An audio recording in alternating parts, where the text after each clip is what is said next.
Imam Nawawi, in the introduction of his compilation, he has actually discussed this. So inshallah we'll quickly go through the introduction and the discussion that Imam Nawawi has put forward before even the first hadith. So we understand and we can really appreciate what significance the 40 hadith hold.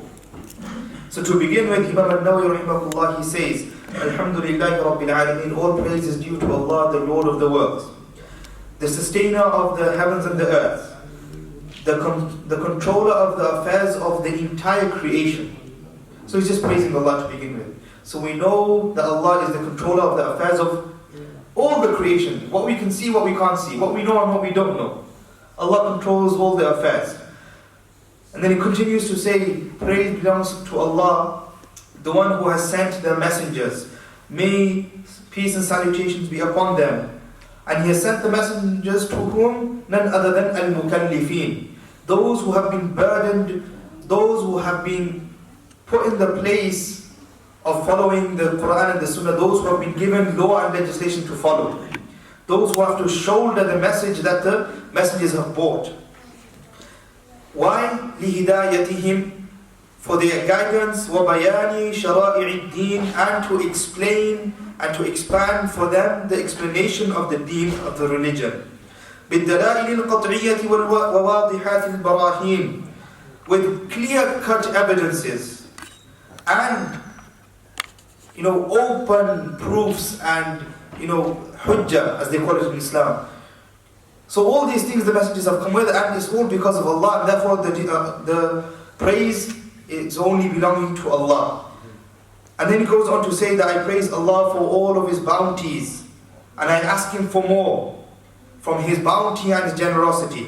And I bear witness that there is none worthy of worship other than Allah, the One and the Mighty, the Generous and the Forgiving. And I bear witness that there is none. I bear witness that Muhammad sallallahu alaihi wasallam is a servant and His messenger, His beloved and His companion, His friend, who is afdalul makhluqeen, the greatest of creation, al-mukarram, the one who has been honored with what? Bil Quran al-aziz al-mu'jiza al-mustamirra ala ta'aqub as-sinin. So the Prophet sallallahu alaihi wasallam, he goes on to praise the Prophet sallallahu alaihi wasallam. That who is he? He is the one who has been honored with the Quran. What is the Quran? It is mighty. It is a miracle. It is everlasting for the times that will come. And who has been also honored with the enlightening Sunnah, and the Sunnah which leads one towards guidance and the right path. Al-makhsus bi jawami' al-kalimi wa samahati ad-din. The Prophet ﷺ was the one who was handpicked, who was chosen from amongst all of creation with what? Jawami' al-kalim. What we call in English the comprehensive statement. He had comprehensive speech. He would say one word, two words, and it would have volume and volumes worth of commentary to it. He would say one or two words, and it would mean so many things.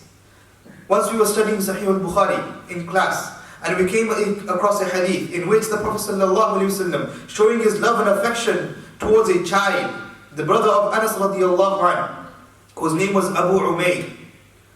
And Abu Umair, living in Medina, he had this little bird called Nughair. And this bird had died. So he says, Ya Aba Umair, ma fa'ala al-Nughair. So as a joke, trying to lighten up the mood, trying to cheer up this child who is sad that he has lost his bird. Ya Aba Umair, O Abu Umair, ma fa'ala al-Nughair, what has happened to Nughair?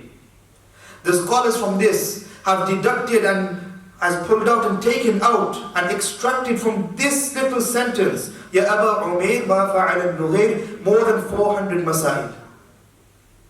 More than 400 ruling and legislation. Could we imagine that? For us, maybe we will think, oh Abu Umair, what has happened to your bird Nughair? What do we understand from that?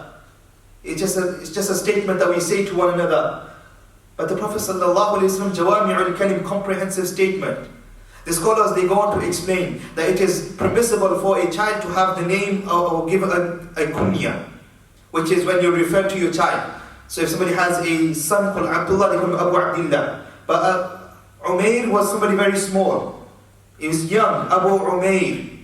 He was allowed to give that name. There was a prediction in that. Umair means somebody with a small life. Umair did not live for very long. he had a bird called Nughayr.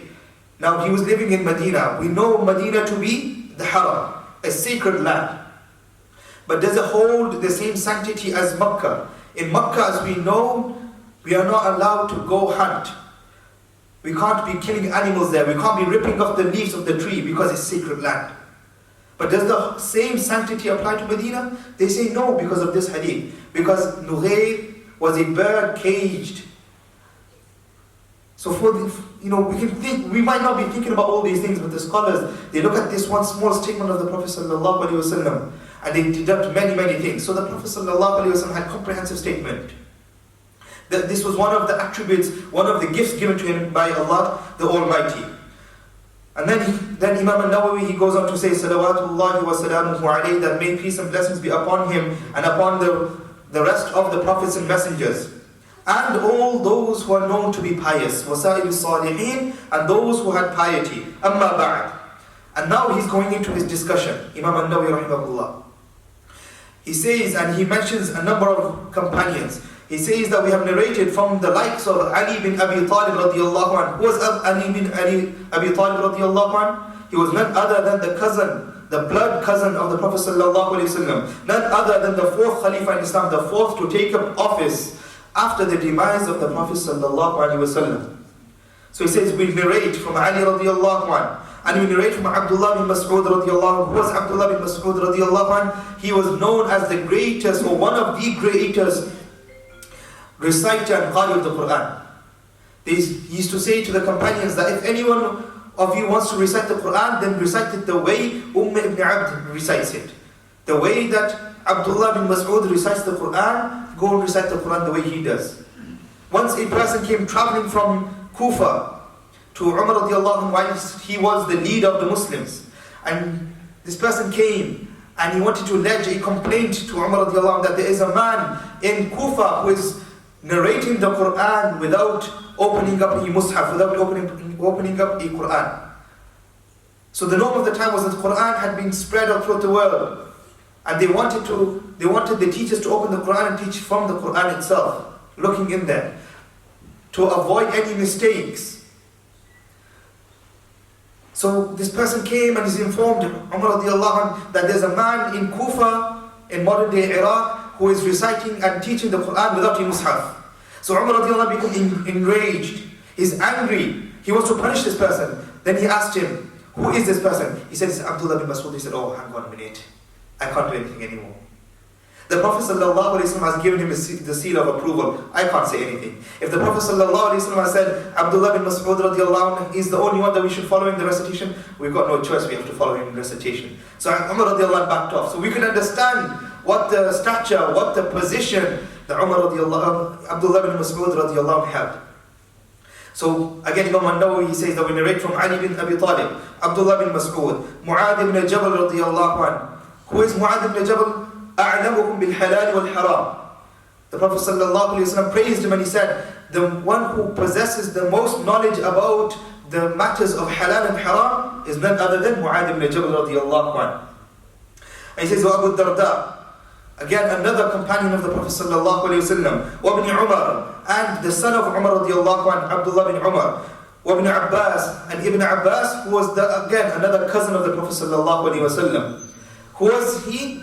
He was Mufassir al-Ummah. He was the one that the Prophet ﷺ made a dua for. Allahumma allimhu al-kitab. Oh Allah, give him the knowledge of the book, meaning the Quran. So on one occasion, he stayed over the night in the Prophet ﷺ's house. And his auntie was one of the wives of the Prophet ﷺ, namely Maymuna radiallahu anha. So he spent the night there. And he woke up before the Prophet ﷺ did for his Qiyamul Layl, for his Tahajjud prayer. And he got the water ready, he got the miswak ready for when the Messenger of Allah will wake up, I will present it to him and he will be ready for him to make his wudu, for him to be able to clean his mouth. And as soon as he had done this, the Prophet ﷺ saw this, he made this dua for him. Allahumma allimhu al-kitab, wa Allah give him the knowledge of the book. So when we open up any books of tafsir about the Quran, commentary of the Quran, the highest authority is none other than Ibn Abbas radiallahu anhu, because of this one dua that the Prophet ﷺ made for him. And then he says, Anas bin Malik. Anas bin Malik was the maid of the Prophet ﷺ who stuck with him for the 10 years that he had lived in Medina. So as soon as the Prophet ﷺ migrated from Mecca to Medina, and he had settled in Medina, he has made this his residence, then Sulaym, the mother of Anas radiallahu anhu, came to him.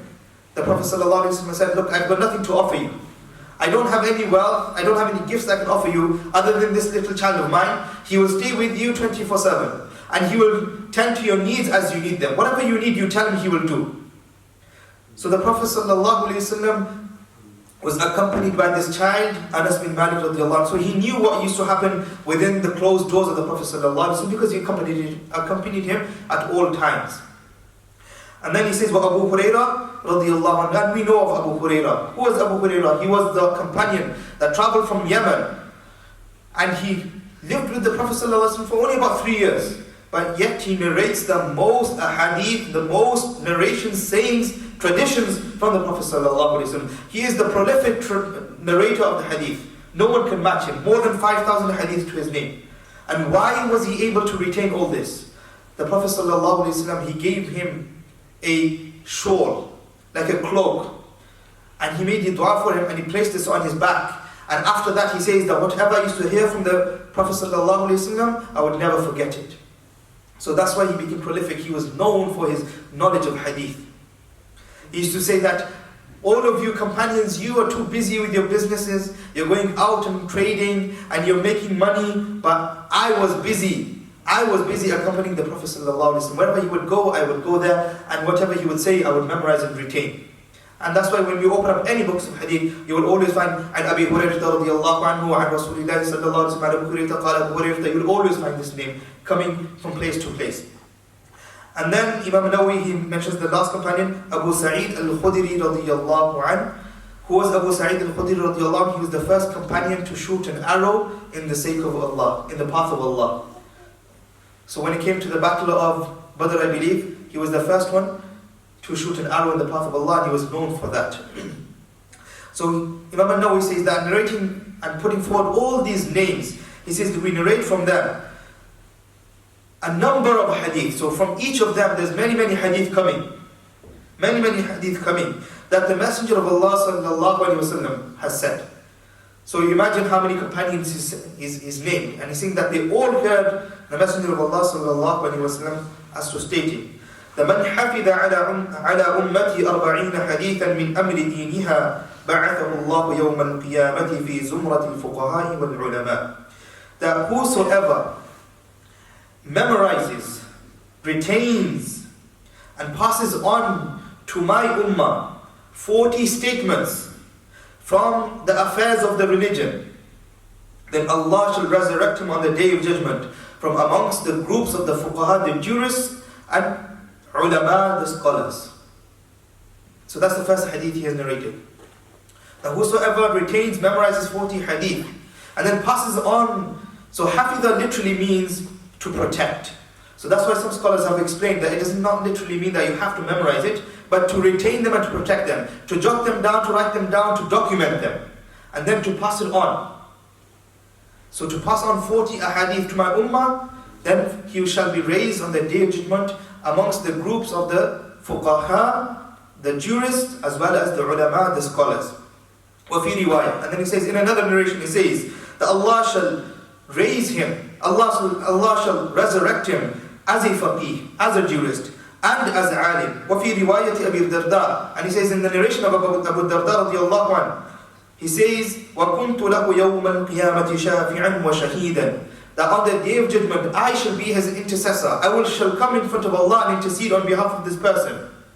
And not only that, I will bear witness on behalf of him. You know, when somebody goes to court for a trial, you want the best witness, the best expert possible to be on your side, to come and testify on your behalf. What better witness than can we have than the Messenger of Allah sallallahu alaihi wasallam, that he comes on the day of judgment and he makes a witness statement on behalf of us. So again, this is another virtue narrated to it. وَفِي رِوَايَةِ Ibn Mas'ud. And then he says in the narration of Ibn Mas'ud, that is said, قِيلَ لَهُ, it will be said to that person who retains these 40 hadith, that أُدْخُلْ مِنْ أَيِّ أَبْوَابِ الْجَنَّةِ شِئْتَ, that enter Jannah through whichever door you wish. That enter into Jannah through whichever door you wish. وَفِي رِوَايَةِ ابْنِ عُمَرَ, and in the narration of Ibn Umar radiyallahu anhuma, it says, كُتِبَ فِي زُمْرَةِ الْعُلَمَاءِ وَحُشِرَ فِي زُمْرَةِ الشُّهَدَاءِ, that he shall be written amongst the groups of the scholars, and he shall be resurrected from amongst the groups of the martyrs. Now we've heard all these virtues. Then Imam Nawawi, then he goes on to say that the scholars of Hadith, they have unanimously agreed that each and every single one of these Hadith is classed da'if, classed to be something called da'if, even though there's many different versions of it.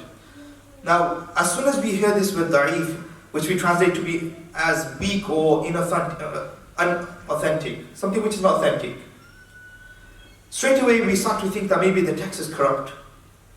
This hadith must be corrupt, or there's something wrong with it. Now what we need to understand is, in hadith there's two things, and it gets a bit technical perhaps. We have two parts of a hadith. We have a chain of narration, and we have the matan, what we call the text of the hadith itself. So what we have, the chain of narration is, I heard it from my teacher, who heard it from his teacher, who heard it from his teacher, who heard it from his teacher, and it goes all the way back up to who? None other than Rasulullah sallallahu alaihi wasallam. Now when we heard the word da'if and this hadith is classed as to be weak, we think automatically there's something wrong. The hadith, there's something wrong with it, it's corrupt. It's been diluted. Something's been added to it which shouldn't be there, or something's been taken away. But rather, we need to get out of that mindset, that frame of mind. When we hear something is weak, it means that there was someone along the chain which may have had a problem. Doesn't mean the person was evil or sinister, or he had bad intentions. Because if someone was a liar, complete liar, and he fabricated, we would say openly that this person, what the scholars, they classify them as kadhab, a prolific liar. We reject him completely and we say this is wadih, this is mawdu', this is fabricated, we don't accept it at all whatsoever. But when something is weak, we say that no, this person had something wrong with them, or the scholars have weakened him for a reason. Perhaps he became old. And what happens when we become old? Our memory starts to fail on us. Yes? Do we all agree? Our memory starts to fail on us. And for that reason, this hadith is considered to be weak, because this person had become old by the time he had narrated it. So perhaps he made a mistake in narrating it, so therefore we're going to be cautious. So we'll classify it to be as weak. Or perhaps somebody had bad manners.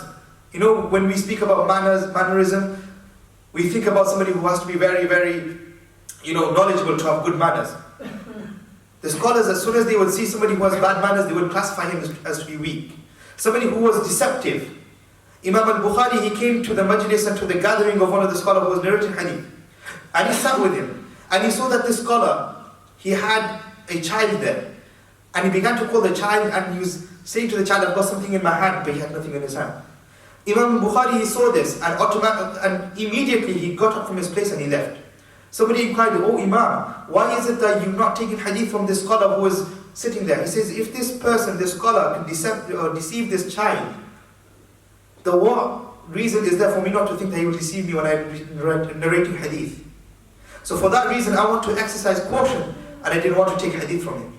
So you can see why a person could be deemed as weak, or a hadith deemed as weak. It's not only because this person was evil, and for that reason. It could be just bad manners. You know, the scholars, they even go on to explain, when you go into ulum al-hadith, the science of hadith, that if a narrator of hadith was found to be urinating standing, they would stop to accept hadith from him. Because they thought that this is going against the sunnah, and therefore we're not going to accept hadith from him anymore. So that's how strict they were. It could be that there's nothing wrong with him at all whatsoever. He's got the best of memory, the sharpest of memory. But because they found him doing this one deed, they would exercise caution, and they would say that we're not going to accept hadith from you. Or if we do, we will deem this hadith to be weak. So we can understand that it's not just a straightforward thing, this is a corrupt hadith, and we're going to throw it out the window. No. It doesn't work like that. You know, when we look at Imam al-Bukhari again, he says that I had memorized 100,000 sahih hadith, 100,000 authentic hadith, but I memorized 200,000 da'if, weak hadith. And then when we open up his book, not the famous Sahih al-Bukhari, but another book, Adab al-Mufrad, where it talks about etiquettes, it is full of da'ifa hadith. And it's not something that we will shy about. Imam Bukhari narrated, recorded da'ifa hadith. So that's why the scholars, they go on to explain that when it comes to da'if hadith, as long as it meets a few conditions, we are allowed to act upon it. But they are quite strict. They will say we will not, extract Islamic fiqh ruling or jurisprudence from it or aqidah from it. But when it comes to virtues, actions of virtues, for example, these ahadith which say that you will be resurrected amongst the scholars, we can accept that and we can say we can have hope in that and we can act upon these ahadith. Nevertheless, I'll quickly go through the rest and then inshallah with that we will conclude. He says that countless scholars from the past, they have also compiled these 40 ahadith. They have looked into these hadith, they recognize that it's weak, yet they have also gone out of the way and they have put together these 40 ahadith. And he says from amongst them, the first to compile 40 ahadith was none other than someone called Abdullah ibn al-Mubarak. Now let me tell you a bit about Abdullah ibn Mubarak and then we can understand what his status is. He was one of the students of the great Imam Abu Hanifa rahimahullah. And not only that, he was the first ever person in the history of Islam to be given the title Amirul Mu'mineen fil Hadith, the leader of the believers in the field of Hadith. Later on, other scholars have also taken on this title, and they were given this title, they were crowned with this title, the likes of Imam Bukhari. But imagine how educated he must have been in the Hadith, that he was the first person to be called Amirul Mu'mineen fil Hadith, that the leader of the believers in terms of the field of Hadith. So he also compiled 40 Hadith. So if this was such a bad thing, and if it was something which was not recognized from the Sunnah, from the Hadith, then why would a scholar of that caliber, of that level, go about and compile something like this? And then he mentions other names, Muhammad ibn Aslam al-Tusi, Al-Hasan ibn Sufyan al-Nasai, wa Abu Bakr al-Ajurri, al-Asfani, wa Daraqutni, wa al-Hakim, wa Abu Nu'aym, wa Abu Abdul Rahman al-Sulami. He goes on to mention many, many names. And then Imam Nawawi, he says that after looking at the practice of these scholars, I made istikhara to Allah. So I called out to Allah, I sought goodness from Allah. Yes, when we hear the word istikhara, automatically we attribute it towards marriage. Should I get married or not to this person? But no, istikhara is not like that. When we open up the books of hadith, Jabir ibn Abdullah radiallahu anhuma, he says that the Prophet ﷺ used to teach us istikhara just the way he used to teach us the surahs of the Quran. So istikhara, seeking goodness, talab al-khair, seeking goodness from Allah, seeking the right decision from Allah, was a ritual which was done by the companions in all avenues of life. It's not something that we only restricted to when we get married or not. When we want to go get a new job, when we want to buy a new car, new house, when we want to do something new in life, take a different direction in life, we do istikhara, we seek Allah's approval, we're seeking Allah's guidance in the right way. So Imam Nawawi says that I did istikhara to Allah when I came to compile these 40 ahadith, just the way the scholars had done before me. And then he says that the scholars before me, they had compiled 40 ahadith about the fundamentals of deen, some of them about jihad, some of them about zuhd, asceticism, exiling yourself and separating yourself from the dunya. Some had done about adab and etiquettes, whilst others had done about khutab and khitab and speeches and mawa'id, what we call advice. So he says, then I came and I wanted to do something greater than these scholars, and I put something down about the fundamentals of deen, about the maxims and the rules and the regulations about religion, that which will make us successful in life, that when people come to read this, and if they were to adopt these, they will be successful in all avenues. He says, I have taken majority of these ahadith from Sahih al-Bukhari and Muslim, and I have omitted the chain of narration so it becomes easy for the reader to memorize them and to act upon them. And he says, and then he makes idwa to Allah, that he says that upon Allah is my reliance, and to Him I hand over my affairs, and He is my support, and to Him belongs all praise and all ni'mah and all gifts and all bounties, and from Him I seek tawfiq and ability, and He is the one who is free from all faults. Now what's our lesson in that? We've heard all these things, and also Imam Nawawi says that I don't only rely upon those weak hadith to compile my 40 hadith, but he says I have also taken on 2 other hadith which are known to be correct and known to be sahih and authentic, and then I have then gone about making these 40 hadith. And he says the Prophet ﷺ has said, لِيُبَلِّغُ الشَّاهِدْ مِنْكُمُ الْغَائِبِ, let the one who is present pass on the message, portray the message, communicate the ahadith and the teachings to those who are absent. So from Imam Nawawi's point of view, those who will come after me, they can also benefit from my compilation of 40 hadith. Equally, he says that the Prophet ﷺ says, نَضَّرَ اللَّهُ مَرَأً سَمِعَ مَقَالَتِي فَوَعَاهَا فَأَدَّاهَا كَمَا سَمِعَهَا, that may Allah enlighten that individual. May Allah enlighten that individual who has heard my speech. Then he retains it, memorizes it, protects it, and then what he does, he passes on to others just the way he has heard it. And Imam Nawawi says that I have taken these 2 hadith on board, and I have gone ahead, compiled my 40 hadith, and this is what I am passing on. Now, what's the lesson in there for us? We have heard the virtues of learning and protecting, documenting, jotting down, and passing on 40 hadith.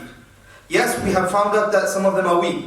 But when we have weak ahadith, does that mean we throw it out to the window? No.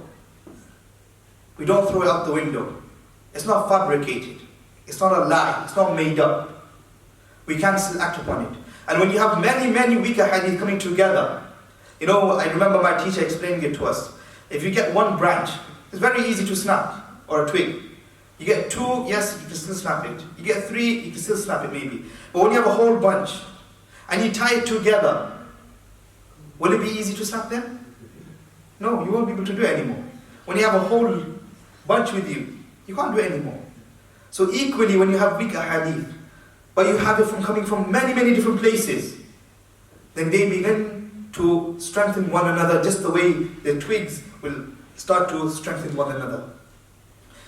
So now our lesson, or what we can take back from this, is that we should also strive to compile our own 40 hadith collection.